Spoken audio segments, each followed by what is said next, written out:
Okay, I'm going to show you how to use my 4-4-2, should I say, attacking formation and tactics. I got a really aggressive formation here. This is a perfect formation if you're losing inside the game. A good example would be in this game over here. You can see I'm losing, and I'm going to switch to the 4-2-4. Now the 4-2-4, naturally speaking, is a very aggressive formation. It's more of I need to win the ball back as soon as possible. Of course, you can start the game with this formation, but it's mainly used to press the ball. You don't really want to be starting with this formation, hence why it's always in my ultra attacking slot. Now the good thing with this formation is you're always going to have runners. As you can see on the radar, my back five stays in shape. And the main things about this formation what I love is, as you can see, the center mids, they run from deep. So you can see out of possession, we're just going to be attacking normally. You've got to be careful when you're defending as well. Don't overcommit too much. But look at Llorente and look at my other centre mid. Llorente and Pereira. Look at both of them, okay? You see how they naturally go forward when I have possession of the ball. But when I lose the ball, my back four stay in shape. This allows me to have more attacking presence. People make the mistake of having their fullbacks join the attack. But then if they get counter-attacked, it's almost a 2v2 at the very least. Most times a 4v2. And you're going to end up conceding. But with this setup, you can see that I got my back four in shape. And you can see now when I show an attacking stance, I'm just going to slow it down a little bit. We're not going to force the speed of the movement, but you can see here, see how my centre mid has moved into attacking position. Same with Llorente. See, this is the benefit you see. So when you get into those positions, you can make those passes going forward. I deliberately lost the ball just to show you that if you do lose the ball in these situations like so, where your centre mid's advanced, I want to show you another example here. We're going to lose the ball. So you can see, if you don't make the pass to Llorente quickly, and you lose the ball, those centre mids are going to be nowhere near your defensive line. So you got to be careful with that. So what I would say is, as soon as you see those centre mids available, you can go ahead and make the pass. So let's say you see the centre mids there. Good pressing from my opponent. That was a nice goal actually. But alright, let my opponent score. We will come back and he will score. But like I said, as soon as you get that ball, you got to release it. You got to find that player. Whether you go into an attacking stance, so like I'll show you here when I get the ball back. I got Virgil van Dijk just temporarily in right back, but you can see like here, you see Llorente. Look at the players there. You see how they're moving forward? So if you really can't go forward here, just lob the ball. Lob the ball and you'll find a way. Yes, you may be losing, but the last thing you want to do is you want to go another goal down like I did. That is the last situation you want to be in. You can see there. Make the pass upwards. Bit of space, and Cecina should be able to bury the goal. Because you have a 4 versus 4 as well up front, it makes it very difficult for your opponent to actually defend against it. Again, same thing here. And what you can do as well, you can always push those players forward, the L1 button as well. And as you can see, don't worry, don't panic. If there's no one to pass the ball to, just switch the ball. This is like my go-to spot, and then one of the players would be free that opens up. You can even do a 1 to a Llorente in the middle. You see Llorente, I'm waiting to make that third player run. That frees up Son. And when I bring the ball back inside the box, Cecina is able to take the shot towards goal. So it's all about understanding those two centre mids, how they go forward. I'm going to show you at half time some more manipulations on what you can do, what you can change. As I said, this is not really a formation to start the game with. But let's say you want to blitz through your FUT Champions games, this is definitely an option. So you can see, for example, I'm probably going to go through these instructions. So if you want to just copy these down, but I've already got a video on this on my channel. Again, that's what I'm trying to say. You know, you have that back four. So if everyone goes forward, at least you've got that back four as that safety net. The two centre mids, you can see they're on balanced and cover centre. You can put them both on get forward, but I think this is just a bit too aggressive when you put them on get forward. I would only do that if you really are very comfortable with the ball. But you can see with balance, they kind of go forward when they want to. But you can put get forward on both of them if you want to as well. One thing you're going to notice is... Okay then. Okay, since that person left, we're going to go straight into another game here. Using the 4-2-4. Maybe we want to start the game with. Now, equally, when you're trying to start the game with, you still want to be aggressive, but you still want to be careful. So you can blitz your opponent, but the key is you want to win the ball back as soon as possible. But make sure, for example, when you're attacking, you're being systematic. Because the biggest thing that can destroy you in FC24 is frustration. The more frustrated you get, and the more you rush your gameplay, the more games you will lose. So even if you're trying to blitz your games, be patient. Don't try to rush. Don't go backwards like that. But don't try to rush. When you see your chance, make the pass. And then when you see the angle, then take a shot like that. Don't try to force yourself by just spamming the pass button. This is something that a lot of players do when they're new to the game. And this is what the difference is between someone who gets 16 wins consistently and rank 1. You know, just being patient. You can see my opponents made a detrimental mistake like that. And that's what's allowed me to get the goal. It wasn't like I did anything good there. It's just my opponent made a bad mistake. And I was able to get the ball. This is what I was saying. So the press is that what you can activate. You see here pressing my opponent. Being very careful. You see I'm still keeping my back four in line. My back four never really breaks. And you can see I will still defend the same way. I might decide to be a bit more aggressive. Even when you're using an ultra pressing tactic, if you're trying to blitz someone, let's say I don't know, you got 50 games to play, or let's say 20 games to play, you only got a few hours left. Even if you're winning 1-0, stay on the formation, but don't necessarily run out or be overly aggressive. So you can see right now in this formation, I'm actually winning 1-0. So in fact, I'm not going to run out as I would, and I believe that is a penalty from my opponent. Utter frustration. Make sure this time we get oh, Sydney has got good penalties. We just overpowered it. And then what you can do is then your opponent can pause the game, whatever. And that way then you can force the rage quit. I think we'll just do one more example after this. And we'll just show you one more final example here. So again, as I said, you might want to go on a front foot. So I might trigger a lot of players, for example, like so. I might trigger a lot of players, but again, I'm still being careful. Again, I don't want to trigger my right back because if my right back gets out of possession, I could concede. And you can see here, I'm trying to bounce. Now you can see I can try to show aggression, but I don't be overly aggressive. You see like here, I show my presence, but I don't necessarily be overly aggressive. I don't break my position. I want to press within reason. And that's because that's Perez on the ball.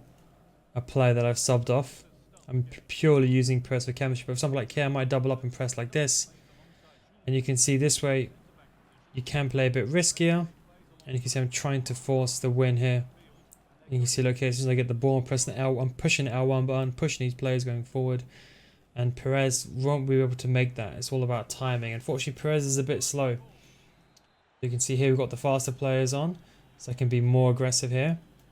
And you can be overly aggressive with your centre backs as long as you're fine with recovering. So you can see like here I'm overly aggressive right now. As long as you're fine with recovering, quick 1-2s, L1 triggers, through balls. They're never going to go with a simple player lock. Through ball here, perfect. Take a touch away, fake touch, pass inwards, up again.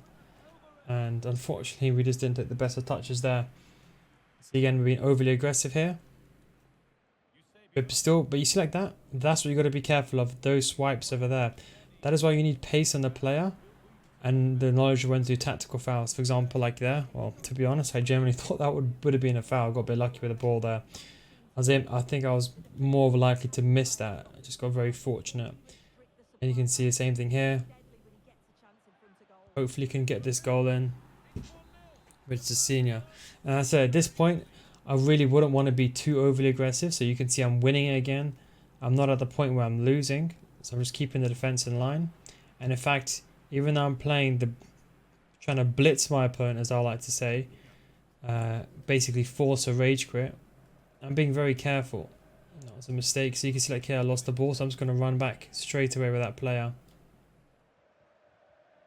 And that way I don't make it, because it's better for you to be a bit more passive when you're winning 1-0, because you don't need to get the ball back. In fact, it's on the onus of your opponent to get the ball back. But I can still be aggressive in situations like here. I'm just not aimlessly running out with my centre backs. That makes sense. Like here, marking that run, getting the ball back. You see, didn't take a risk there, kept it safe. And again, remember I said to you, with those centre mids on balance, if you've really got no options, the best way to get out of this is go like this. And normally if you go back into the middle, and that was a terrible touch by Mendy. It's going to be a bit more passive because Mendy's out of possession. Apply teammate containing Mendy and mark with Kalulu. So this is what I meant, for example. Let's say, for example, you're under pressure and there's literally no one to pass the ball to. So you can see here, my midfielders are not really in a good position, but I see a little gap actually here. But let's say you're getting pressed. And let's say you send both of these players going forward. You can use your fullbacks as mentioned. Bit of an over but not really the best of examples there because that was like a not a realistic example. But like for example, like here, you lob the ball like this. Then normally you'll always find an outlet in the middle like this, or if not, the winger. You see the wing on the radar? See the wing on the radar's free, so you can go like this, go around. And normally I go into the middle there, or to the side. Then you can see that is the third player that I want. Not the best of pass was the senior. Expected much better, especially for Tiki-Taka Playstyle Plus.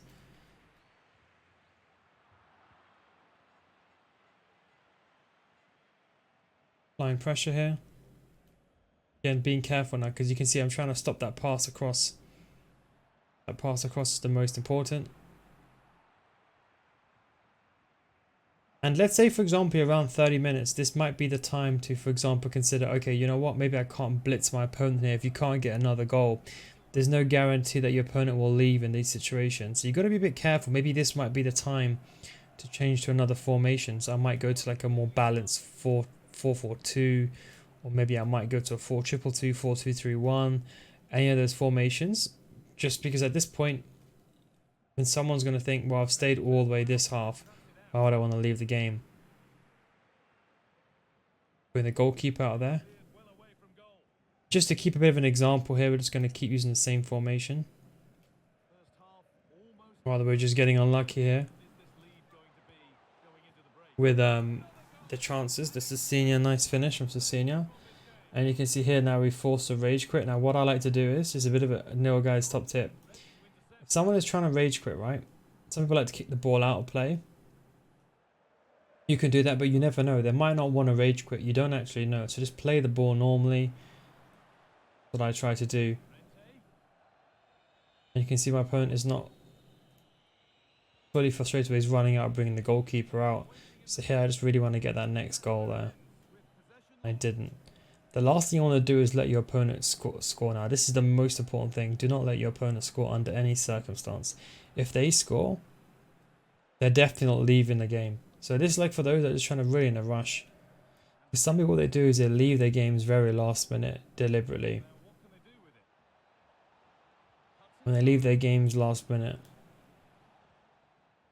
it allows them to, they hope to find someone like if they play very slowly and they go 1-0 down, that person will rage quit themselves. So a lot of people, actually, I'll give you another top tip. A lot of people that are like 17 wins and 1 or 2 games to go. So as you can see here, as correctly assumed, my opponent did not leave the game.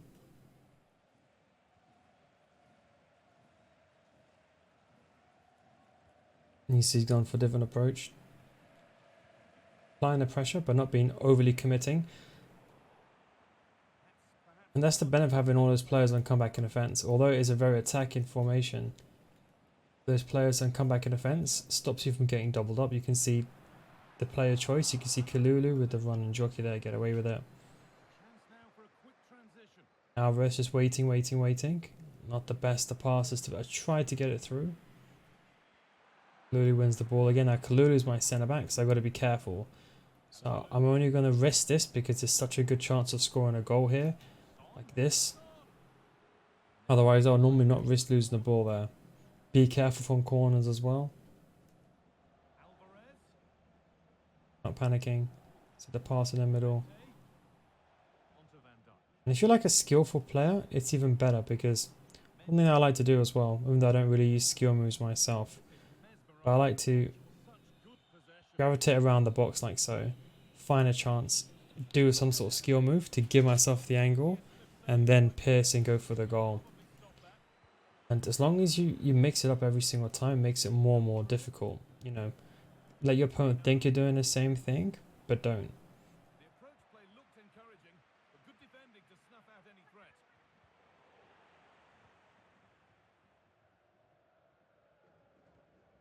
And just being careful.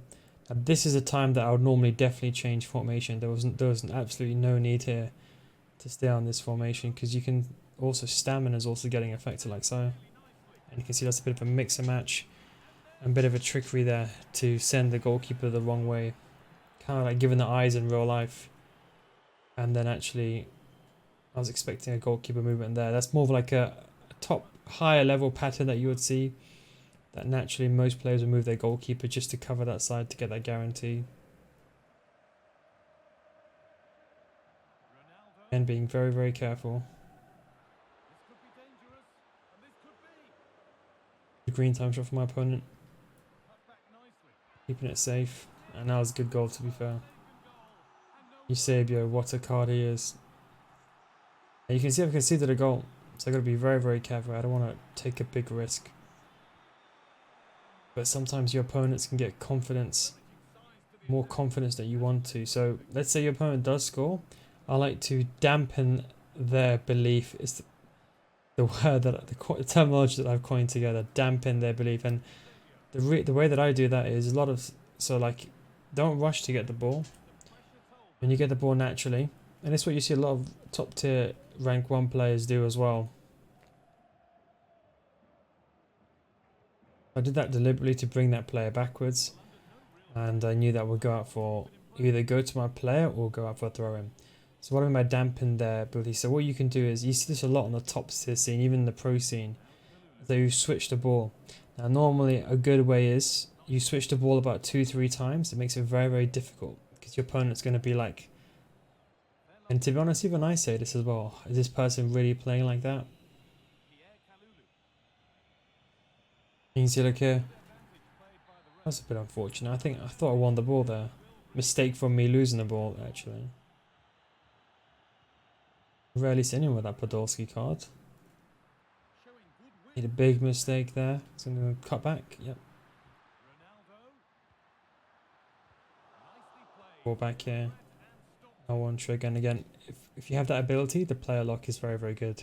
I meant to do it quicker there, but I was too busy trying to explain it at the same time. That player's onside. I'm going to push the ball forward here because I want pace. That didn't work, actually. And then like I hear, it's what same thing I like to do here. Just keep it the ball outside the box. Now can you see on the radar? Can you see my opponent's got 4 players on stay forward? That means my opponent's on a very attacking stay forward formation. So that gives me the cue that okay, I can't lose the ball in this situation because I could be in trouble. But if I get the ball here and I keep the ball on the wing areas, I'll be fine. So what I'm gonna do is keep the ball on the wing areas like this. Because look, you can see, if you look on a radar, see the 4 players, how they're basically on stay forward. So it's basically a 4 versus 4. So I've got to make sure here now, the way that I can keep the ball is a 4. Bit of an overplay for myself, but I was trying to look at the radar there. But if you rewind back 10 seconds, you'll see the radar. So you're going to apply pressure, but that's it. Not going to overcommit too much. Show presence, that's it. You can see players are committing forward. The counter attack is ready. L1 triangles are ready.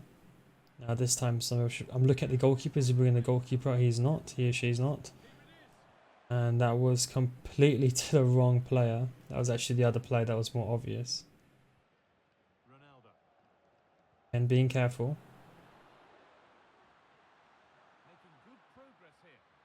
Bit unlucky with that pass there. Pinot coming in clutch. I'm watching a goalkeeper now. I'm watching it. The goalkeeper's coming out, so I'm getting ready for the chip. Very smart for my opponent to pull back. That's why I didn't take a risk. See, I didn't chip the ball straight away there. I waited a little bit. I didn't want to take a risk by chipping the ball straight away immediately. And I wanted to wait.